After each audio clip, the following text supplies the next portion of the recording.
नमस्कार, जोहार। तो भारत मित्र देख रहे हैं आप। मेरा नाम अभिषेक भारती और सहयोगी आरती हमारे साथ है। और देखिए, चुनाव होना चाहिए एकदम डेली सोप एवेंजर्स टाइप, मजा आना चाहिए। लेकिन झारखंड का चुनाव बड़ा डेढ़ सा हो रहा है। मतलब बिहार का चुनाव देखिए, मारा काटी मोराया कटाई सब कुछ चल रहा है। और झारखंड का चुनाव देखिए, बस रोना धोना चल रहा है। मतलब कुछ मजा नहीं है। हम आपको 3 तस्वीरें दिखाएंगे घाटशिला उपचुनाव की। घाटशिला में भी उपचुनाव है और बिहार में भी चुनाव है। अब चुनाव और उपचुनाव में कुछ तो अंतर होता है, कभी उप और चुनाव दोनों के बीच होता है। लेकिन थोड़ा मजा तो आना चाहिए। लेकिन मजा नहीं आ रहा घाटशिला के उपचुनाव में। क्या है कि घाटशिला नहीं, जाइए। डेली सोप का सारा तड़का तो लग रहा है, बस नहीं नहीं, कुछ मतलब चीजें आप बाकी हैं, समझिए, स्पार्किंग बाकी है। बिहार के लोगों के पास जाइए तो बिहार के लोग बताते हैं कि ये नेता पसंद है, ये नेता पसंद नहीं है, ये मुद्दा पसंद है, ये मुद्दा पसंद नहीं है। घाटशिला के लोगों के पास जाइए तो घाटशिला के लोग कहते हैं ना, ठीक है, सब ओके, चलेगा। अरे चलिए रहा है ना। तो मतलब वही डिफरेंस है। बहरहाल 3 तस्वीरें हम आपको दिखाएंगे। पहली तस्वीर, उड़ीसा के मुख्यमंत्री मोहन चरण मांझी ने एक सभा की, क्या कुछ कहा उन्होंने। दूसरी तस्वीर, कल्पना सोरेन ने सभा की, क्या कुछ कहा उन्होंने। और तीसरी तस्वीर, स्वर्गीय रामदास सोरेन की पत्नी जब मंच पर रोई और उनको ढाढ़स बंधाने के लिए पहुंच गए कल्पना सोरेन और विजय हांसदा। ये 3 तस्वीरें आपको, बयानात 2 हैं और एक तस्वीर है, ये तीनों आप देख लीजिए। खनिज क्षेत्र के नाते कलेक्शन हो रहा है 15,000 करोड़, 15,000 करोड़, 15,000 कोटी, इतना पैसा आता है खनिज। क्या आप सोमेश सोरेन को आगे बढ़ाने के लिए खड़े हैं? अपना दोनों हाथ उठा के बताइए कि आप उसका साथ देने के लिए खड़े हैं। सोमेश सोरेन को, रामदास सोरेन जी को आज आपको यहाँ इस मैदान से सम्मान देना है, श्रद्धांजलि देना है। और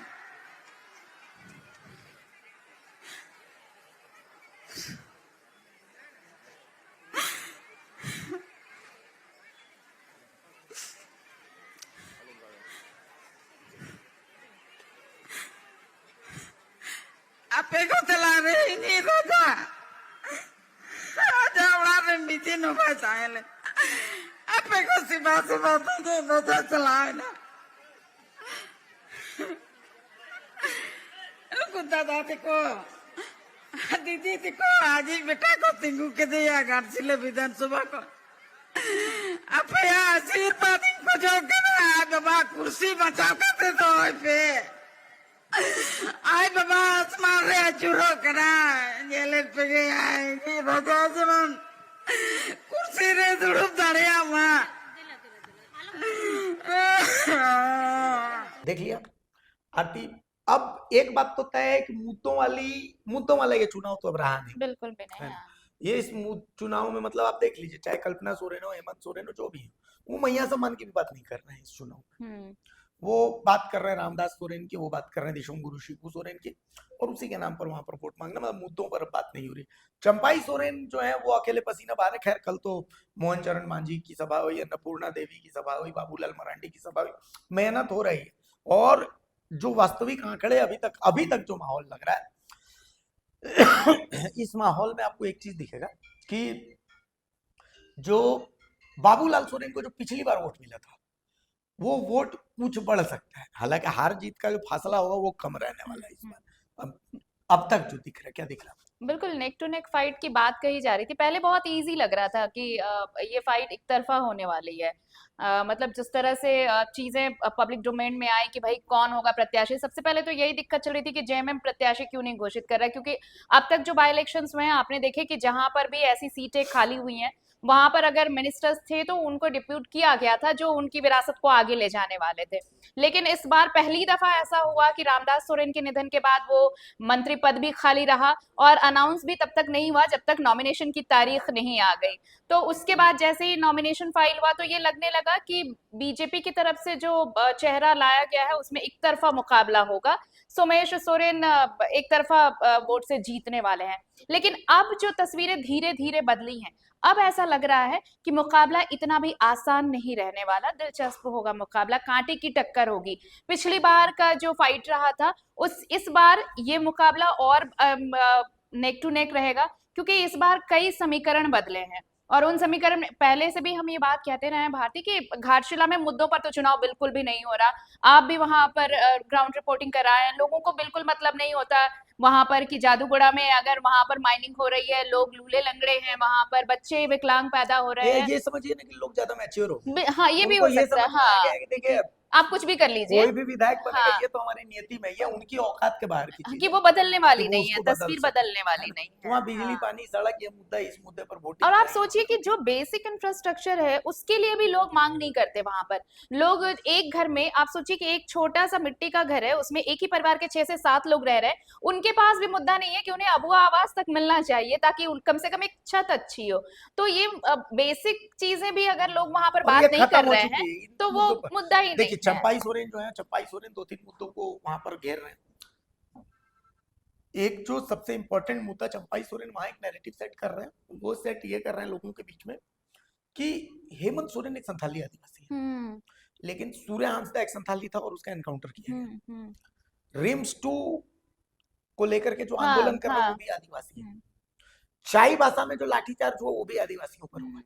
तो इन मुद्दों को चंपाई सोरेन वहां पर कि ये आदिवासी विरोधी सरकार है, ठीक है, इस मुद्दे को वहां पर जो है वो थोड़ा कर रहे हैं, मजबूत कर रहे हैं। एक दूसरा मैया सम्मान को लेकर के वो जो नाराज तबका है जिनका मैया सम्मान अब अब आना तक बंद हो आया गया, नहीं। हाँ, बंद इस हो गया मुद्दे है को इस वहां मुद्दे। बढ़ावा हाँ। दे। और वास्तविकता में आप देखिए कि अभी इसी कारण से हेमंत सोरेन को पता है कि इन मुद्दों को वहां वो छुएंगे तो वो बैकफायर कर जाएंगे, इसीलिए वो वहां पर शिबू सोरेन और रामदास सोरेन के ही मुद्दे पर टिके हुए हैं। वहां पर आंसुओं को ही वो मुद्दा बना रहे हैं कि इन्हीं मुद्दे पर वो उपचुनाव हाँ, मैया सम्मान की बात नहीं हुई सत्ता पक्ष की तरफ से। आप देखिए जो 2024 के विधानसभा चुनाव में जो सबसे बड़ा मुद्दा था सत्ता पक्ष के पास, घाटशिला उपचुनाव में कहीं उसका जिक्र होता नहीं नजर कर नहीं रहे, आ रहा सत्ता है। पक्ष तो बिल्कुल नहीं। और सबसे बड़ी बात कि कल्पना सोरेन ने भी सबसे बड़ा मुद्दा जब वो कैंपेनिंग कर रही थी विधानसभा चुनाव में, तो उनके पास भी सबसे बड़ा वेपन, सबसे बड़ा हथियार मैया सम्मान योजना ही था। वो जहां जा रही थी, खासकर जो महिला वोटर्स हैं उनको इंटैक्ट करने के लिए ये सबसे बड़ा मुद्दा हुआ था। लेकिन आप घाटशिला उपचुनाव में देखिए, कल्पना सोरेन के भी भाषण आप सुन लीजिए, आपको लगेगा कि उन चीजों को कहीं पर छोड़ दिया गया है। बिल्कुल वो उन्हें लगता है कि अगर इन मुद्दों को लेकर आएंगे तो शायद ये चीजें उनके विपरीत जा सकती हैं। तो मुद्दों पर तो चुनाव हो नहीं रहा, लेकिन बड़ी बात अब ये है कि जो सोचा जा रहा था कि एक तरफा मुकाबला होगा, अब वो वो मुकाबला नहीं। एक तरफा नहीं अच्छा, होने इसमें वाला इस है। चुनाव में 3 चीजें महत्वपूर्ण रहेंगी। हम्म, एक, जो मुद्दे की बात हो रही है, कौन से मुद्दे पर घाटशिला वोट हाँ, डालेगा, एक। हाँ, दूसरा जो सबसे महत्वपूर्ण मुद्दा रहने वाला है कि कितना वोट पड़ने वाला है, हाँ। लोग घरों से कितना बाहर आते हैं वोट डालने के लिए, क्योंकि वोटिंग परसेंटेज क्या हाँ रहेगा, ये बहुत बड़ा। बहुत हाँ, बड़ी चीज है हाँ। कि वोटिंग परसेंटेज अगर बढ़ेगा हम्म, तो ये चंपाई सोरेन को फायदा देगा। बिल्कुल वोटिंग परसेंटेज अगर नहीं बढ़ता, लोग कि ठीक ही है जो भी है, तो वो सोमेश सोरेन एज को इट इज फायदा रहने देगा, वो वाला सोमेश है। सोरेन को फायदा देगा। लेकिन इस बार एक फैक्टर और काम करने वाला है। देखिए, रेल टेका के बाद से हम इन चीजों को दरकिनार नहीं कर सकते भारती। वो इम्पैक्ट डालेगा ही डालेगा वोटिंग में। कुछ जगहों पर जिस तरह से नो एसटी नो वोट का भी कैंपेन चलाया गया है, तो आप जिन रिमोट एरियाज में जा रहे हैं वहां पर अगर कोई नैरेटिव सेट होता है तो लोगों की मेंटालिटी चेंज होने में वक्त नहीं लगता है। वहां पर अगर आप किसी को जाके बोल दे रहे हैं कि 2+2=5 है, तो वो मान लेंगे नहीं, कि इसमें 5 इसमें है। एक चीज समझिए, जो कुर्मी है वो जेएमएम को तो वोट नहीं देगा इस बार, ठीक है। लेकिन एसटी वोट बिखरेगा ना। एसटी वोट तो जो है वो दोनों साइड, बीजेपी और वही मैं जेएमएम कह रही दोनों हूँ, को पड़ेगा। वो लेकिन हाँ। कुर्मी वोट जो है वो जेएमएम को नहीं पड़ेगा, तो सवाल है तब कुर्मी वोट जाएगा कहाँ? तो कुर्मी वोट जाएगा जयराम महतो को। लेकिन जयराम महतो जिन जिन इलाकों में मजबूत है, आजसू का कैंपेन वहां पर, यहाँ पर भूमिका आती है सुदेश महतो की। सुदेश महतो की भूमिका यहाँ पर आती है। भूमिका हाँ। आती है सुदेश महतो की, उन्हीं जगहों पर जहाँ आजसू मजबूत है। सुदेश महतो की तरफ से अमित महतो का कैंपेन है कि भाई वहां पर नो एसटी नो वोट, और बाकी जगहों पर सुदेश महतो का कैंपेन है कि भाई साहब वोट करना है, vote to Babulal Soren. BJP. हाँ। तो मतलब ये है कि जयराम महतो का जो नुकसान है वो नुकसान बीजेपी को, बीजेपी जेएमएम को नुकसान नहीं, इसलिए क्योंकि एसटी वोट तो एक मुश्त जो है वो जयराम को नहीं नहीं पड़ेगा। हाँ, ये तय है कि ये तो एसटी तय वोट है। नहीं हाँ, पड़ेगा हाँ, जयराम हाँ। को। तो जयराम जो वोट काटेंगे वो वोट काटेंगे बीजेपी के हिस्से का। तो इसी कारण से यहाँ पर सुदेश महतो का भूमिका जो है वो महत्वपूर्ण रहती है। अच्छा, उपचुनाव में सुदेश महतो का ट्रैक रिकॉर्ड बढ़िया रहा है। कैसे बढ़िया रहा है मैं आपको बताऊं। आप रामगढ़ का उपचुनाव याद कीजिए। रामगढ़ के उपचुनाव में आजसू की सुनीता चौधरी थी और बजरंग महतो थे, और बजरंग महतो को सुनीता चौधरी ने हराया। दूसरा उपचुनाव जिसमें आजसू लड़ी थी यशोदा देवी वर्सेस जो जगन्नाथ महतो की जो पत्नी है बेबी देवी, यशोदा देवी और बेबी महतो के बीच नेक टू नेक टक कर रहा था, जबकि जगन्नाथ महतो के लिए एक जो फैक्टर था, हाँ, वो सिंपैथी फैक्टर था, फैक्टर, sympathy factor, हाँ, लेकिन वो नेक टू नेक। तो सुदेश महतो का भले लोग बोलेंगे, फिर से वही बात बोलेंगे कि ऐसा वैसा हाँ, दिखता है, बिल्कुल, लेकिन हाँ, फैक्ट ये है, इस फैक्ट को आप इग्नोर नहीं कर सकते। इग्नोर नहीं कर सकते हैं। तो ट्रैक रिकॉर्ड देखिए, वोटिंग का जो गणित होता है, सुदेश महतो एक बात जानते हैं कि वोटिंग का गणित अलग होता है और सोशल मीडिया का व्यू का गणित जो है वो अलग होता है। और ये आपको इस चुनाव में दिख भी रहा होगा, मुझे लगता है कि बजाय सोशल कैंपेनिंग के, सोशल मीडिया कैंपेनिंग के, वो ग्राउंड लेवल पर बहुत काम कर रहे और हैं। सबसे बड़ी चीज है, हाथ कंगन को आरसी क्या, पढ़े लिखे को फारसी क्या। कितने वोट रामदास मुर्मू को आएंगे और कितने वोट बाबूलाल सोरेन के बढ़ेंगे या घटेंगे, नजर इस पर रहेगी। हाँ, बाबूलाल बिल्कुल। सोरेन का वोट बढ़ता है या बाबूलाल सोरेन का वोट घटता घटता है, है, ठीक है, हाँ। इस पर। और कुर्मी जो बहुल इलाके हैं, उन्हें जैसे वहां से कितने, वहां से हाँ, बाबूलाल सोरेन को हाँ, कितने वोट जाते हैं और रामदास मुर्मू को कितने वोट कितना, जाते हैं, ये ये देखना। बहुत तो इम्पोर्टेंट बहुत है। सारी चीजें और मतलब निर्दलीयों की भूमिका, इसमें ये भी रहेगा कि हार जीत से अलग भी बहुत सारी चीजें जो बहुत है, समीकरण बनेंगे, हाँ, बहुत सारी चीजें बदलने वाले सामने हैं, आने तो वाली इस पर हैं। भी नजर रहेगी। तो कुल मिलाकर के घाटशिला चुनाव में अभी तो बहुत कुछ बाकी है।